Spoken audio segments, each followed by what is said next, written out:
News at 4 देख रहे हैं आप। मैं हूं स्नेहलता। बुलेटिन की शुरुआत। प्रसपा प्रमुख शिवपाल यादव ने सियासत में बड़े संकेत दिए हैं। वैसे तो उन्होंने सपा के टिकट पर विधानसभा का चुनाव जीता और विधायक भी बने जसवंत नगर से, लेकिन भतीजे अखिलेश से नाराजगी की खबरों के बीच उन्होंने आज ट्विटर पर प्रधानमंत्री नरेंद्र मोदी, सीएम योगी आदित्यनाथ को पर्सनली फॉलो करके एक नई सियासत को हवा दे दी है। यही नहीं, उन्होंने डिप्टी सीएम रहे डॉक्टर दिनेश शर्मा को भी उनके पर्सनल ट्विटर हैंडल पर जाकर उन्हें फॉलो किया। इसके बाद से सियासत जगत में हड़कंप है कि शिवपाल कहीं कमल तो नहीं थामने जा रहे हैं। आपको बताएं कि शिवपाल पहले भी पीएमओ और सीएम ऑफिस के ट्विटर हैंडल को तो फॉलो जरूर करते आए हैं, लेकिन पर्सनल ट्विटर हैंडल को फॉलो करने की खबर आ जाती है। जहां 9 फॉलोइंग थी उनकी, 9 लोगों को वो फॉलो किया करते थे पहले, लेकिन अब 3 और नाम जुड़ गए हैं जिन्हें वो फॉलो करते हैं, और ये 3 नाम बड़े नाम हैं। तो अब उत्तर प्रदेश की सियासत में एक अलग नोटिफिकेशन है। शिवपाल यादव ने 3 नए लोगों को फॉलो किया है, जिसमें प्रधानमंत्री नरेंद्र मोदी, सीएम योगी आदित्यनाथ और डॉक्टर दिनेश शर्मा है। तो 4 दिनों की शिवपाल यादव की सियासत को समझने के लिए 2 खबर को देखिए। 30 मार्च को शिवपाल यादव योगी आदित्यनाथ से सीएम आवास पर जाकर मिलते हैं और आज ट्विटर पर पीएम, सीएम योगी और दिनेश शर्मा को फॉलो करते हैं। ये एक तस्वीर और नोटिफिकेशन कई मायने इसके निकाले जा रहे हैं। कई डायमेंशन पर इसकी चर्चा चल रही है कि 2013 में अकाउंट बना था, 9 लोगों को फॉलो किया करते थे आज सुबह से पहले, लेकिन आज सुबह एक तस्वीर आती है, खबर आती है कि 3 लोगों को पर्सनली फॉलो कर रहे हैं शिवपाल यादव। वो 3 ट्विटर हैंडल हैं मुख्यमंत्री योगी आदित्यनाथ, प्रधानमंत्री नरेंद्र मोदी और डॉक्टर दिनेश शर्मा। तो एक तस्वीर और एक नोटिफिकेशन, इसके अलग माने हैं।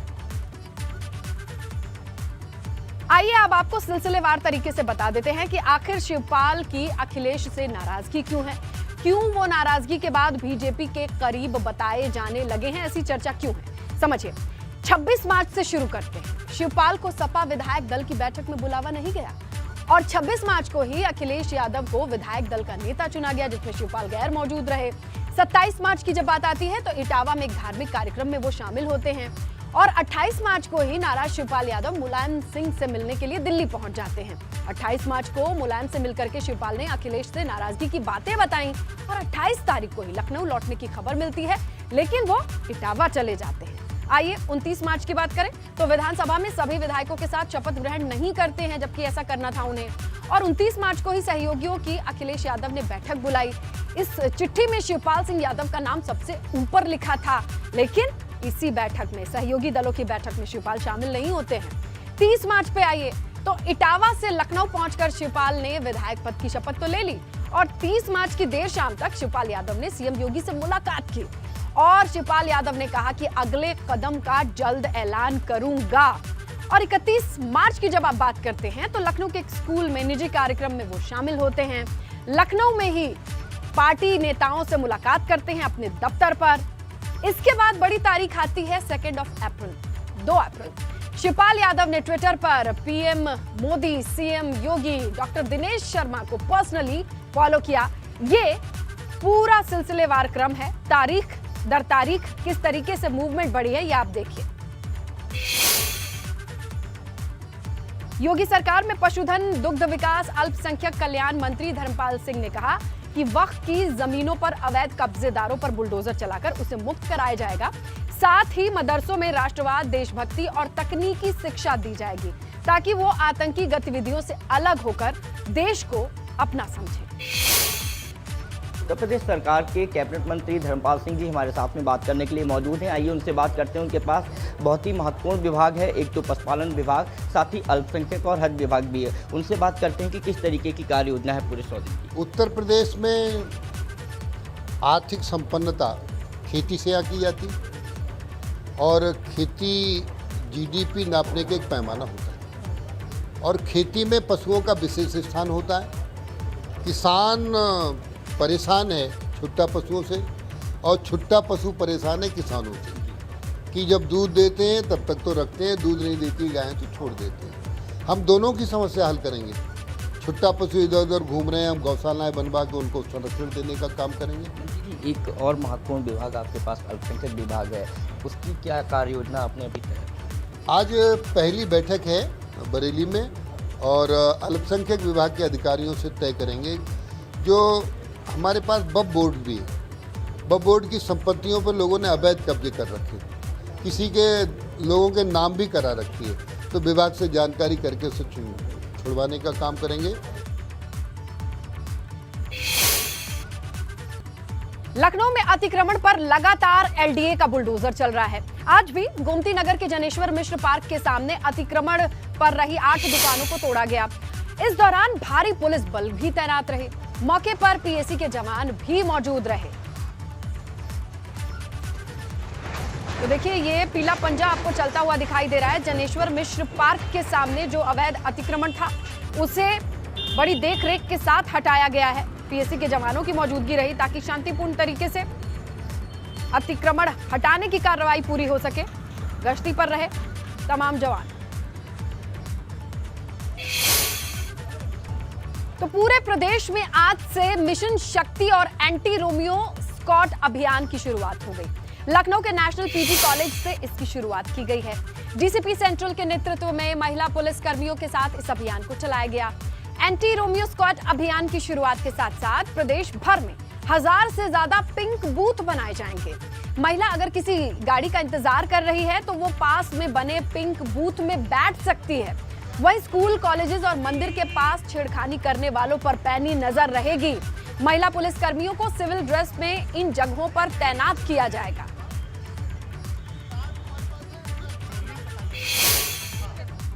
आज हमारे यहाँ प्राथमिकता है कि ऐसी बाजार, ऐसे कॉलेजेस और साथ ही साथ ऐसे मंदिर या पूजा के स्थान जहाँ महिलाओं का ज़्यादा आना जाना होता है, बच्चियों का आना जाना होता है, कोचिंग सेंटर्स हमारे हैं जहाँ बच्चियाँ पढ़ने के लिए जाती हैं, वहाँ पर हम लोगों की पुलिस की पेट्रोलिंग सतत रूप से रहे।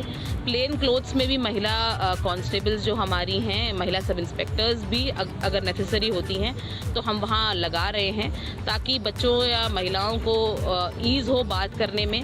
हम एक अनबायस्ड एनवायरनमेंट में सब कुछ चीज़ें देख पाएँ और एक भय मुक्त वातावरण, एक सुरक्षा का माहौल उन लोगों को दे पाएँ।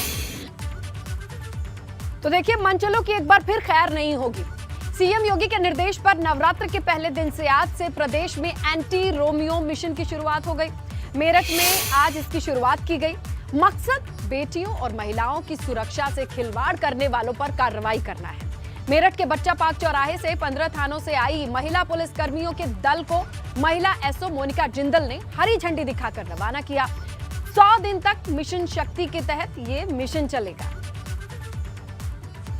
महिलाओं और बेटियों की सुरक्षा को लेकर अक्सर गंभीर नजर आने वाले मुख्यमंत्री के निर्देश पर मिशन शक्ति के तहत महिला सशक्तिकरण को बढ़ावा देने के लिए एक बड़े अभियान की शुरुआत होने जा रही है। मेरठ में भी उस बड़े अभियान की शुरुआत हो गई और आज से नवरात्र का जो शुभारंभ है वो भी होने जा रहा है। एसपी सिटी है, हम उनसे बात कर लेते हैं और जानने की कोशिश करते हैं कि क्या एक पूरा इसको लेकर प्लान बनाया गया है। सर, आपसे जानना चाहूंगा कि चूंकि महिला सशक्तिकरण को लेकर मुख्यमंत्री भी काफी गंभीर हैं और आज से एक बड़े अभियान की शुरुआत करने जा रही है, क्या ये अभियान है, किस तरीके से अलग अलग पॉइंट्स पर पुलिस की तैनाती?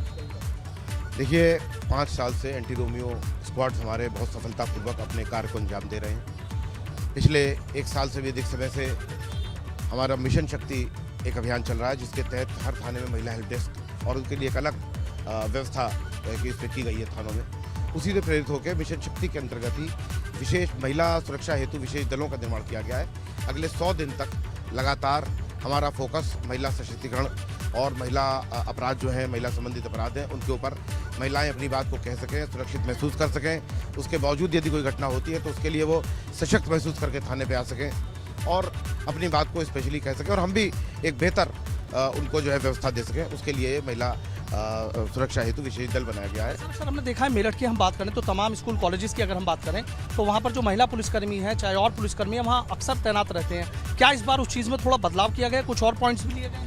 देखिए, इसकी मोडेलिटीज अभी तय करी जा रही हैं। आपको अगले 100 दिन के अंदर हमारी कार्रवाई के माध्यम से चीज़ें जानने को मिलेंगी।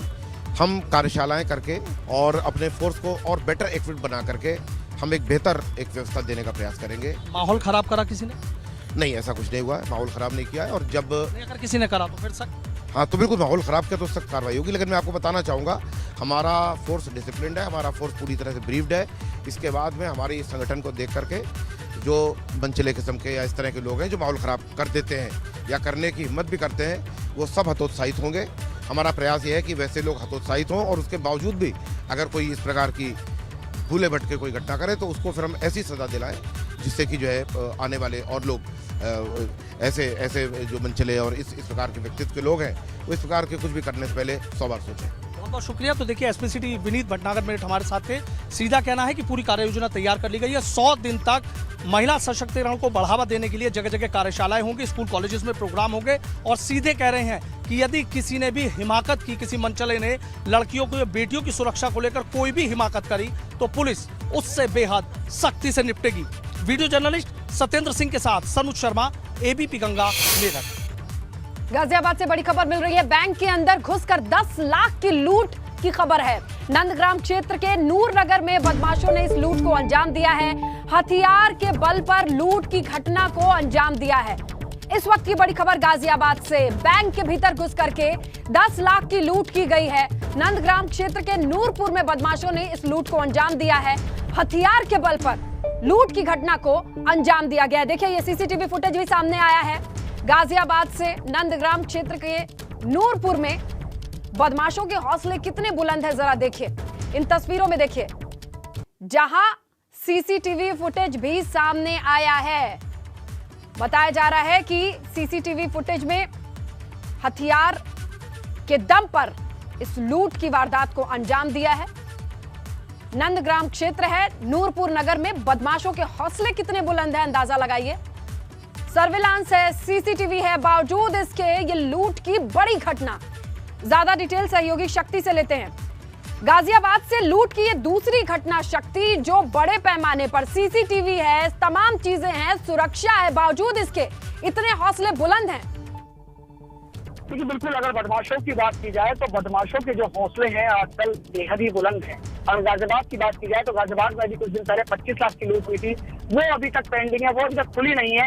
लेकिन उसके देखते देखते कुछ दिन बाद ही दूसरी घटना सामने आ जाती है, और जो भी बैंक के अंदर दिन दहाड़े 4 नकाबपोश बदमाश घुसते हैं और लूट की वारदात को अंजाम देकर आराम से वहां से फरार हो जाते हैं। सोचने वाली बात यह है कि ये जो बैंक है, ये बैंक घनी आबादी के बीच में है, तो कहीं ऐसा भी नहीं कि बैंक किसी बड़ी सड़क पर है। बैंक अंदर की तरफ है, संक्रमण गलियां है, उसके बावजूद भी बदमाश वहां पर इतनी बड़ी घटना को अंजाम देकर आराम से फरार हो जाते हैं। जो क्राइम की बात की जाए गाजियाबाद में, तो क्राइम एक गाजियाबाद में क्राइम काफी बढ़ चुका है। क्राइम को देखते हुए गाजियाबाद के एसएसपी पर कार्रवाई हो जाती है, पूरा सस्पेंड कर दिया था। लेकिन जो निचले तबके के जो जिन्हें कहें कि एसएचओज हैं, जो पुलिस थाने में बैठे हैं, वो थानों में ही बैठे हैं, वो सड़कों पर नहीं निकल रहे हैं। तो उसी की वजह है कि बदमाशों के हौसले हैं जो काफी बुलंद हैं इस समय। और जिस तरीके से ये घटना हुई है, तो क्षेत्र के जो लोग हैं उनका साफ तौर पर ये कहना कि कभी सोचा भी नहीं था कि यहाँ पर बैंक में लूट की घटना को अंजाम दे दिया जाएगा। लेकिन इसमें एक लूपहोल बैंक की तरफ से भी आ रहा है कि बैंक ने कोई भी गार्ड नहीं रखा हुआ था। हालांकि हर बैंक में एक गार्ड जरूर होना चाहिए, तो बैंक की इसमें ये कमी है कि बैंक ने भी कोई गार्ड नहीं रखा हुआ था।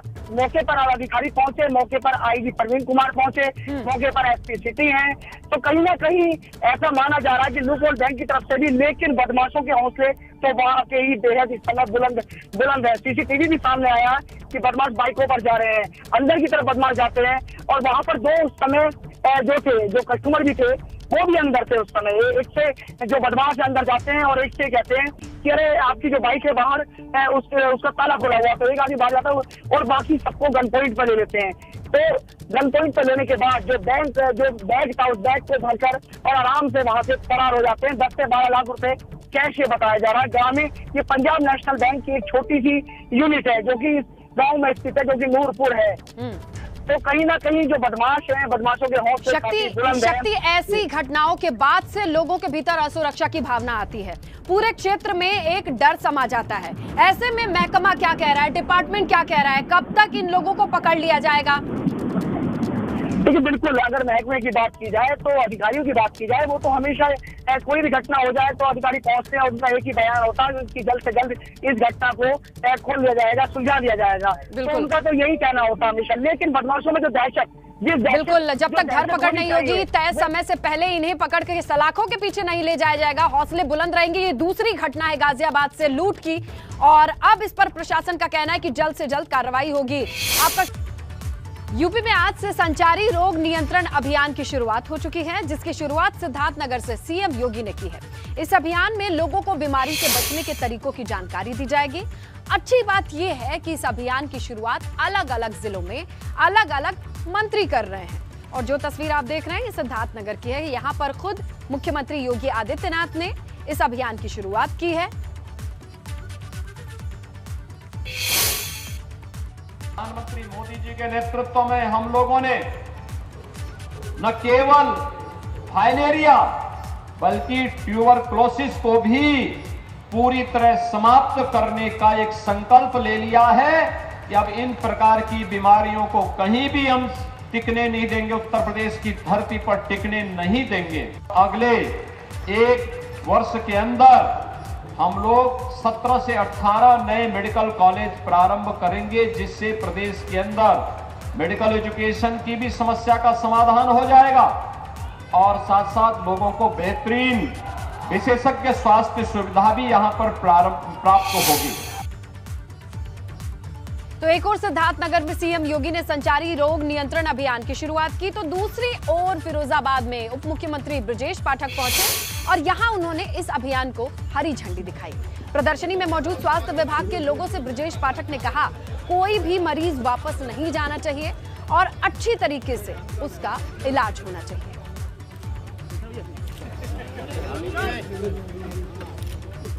तो देखिए, संचारी रोग नियंत्रण अभियान की शुरुआत, एक तरफ सिद्धार्थनगर की तस्वीरें जहां सीएम दिखाई दे रहे हैं, दूसरी तरफ डिप्टी सीएम ने भी इस अभियान की शुरुआत की है और साथ में निर्देश दिया है कि हर एक मरीज की देखरेख होनी चाहिए, व्यवस्थाएं सुनिश्चित होनी चाहिए। तो ये दो बड़ी तस्वीरें संचारी रोग नियंत्रण अभियान से जुड़ी है। फिरोजाबाद से डिप्टी सीएम ब्रजेश पाठक को देख रहे हैं आप, तो दूसरी तरफ तस्वीरें आई सिद्धार्थनगर से।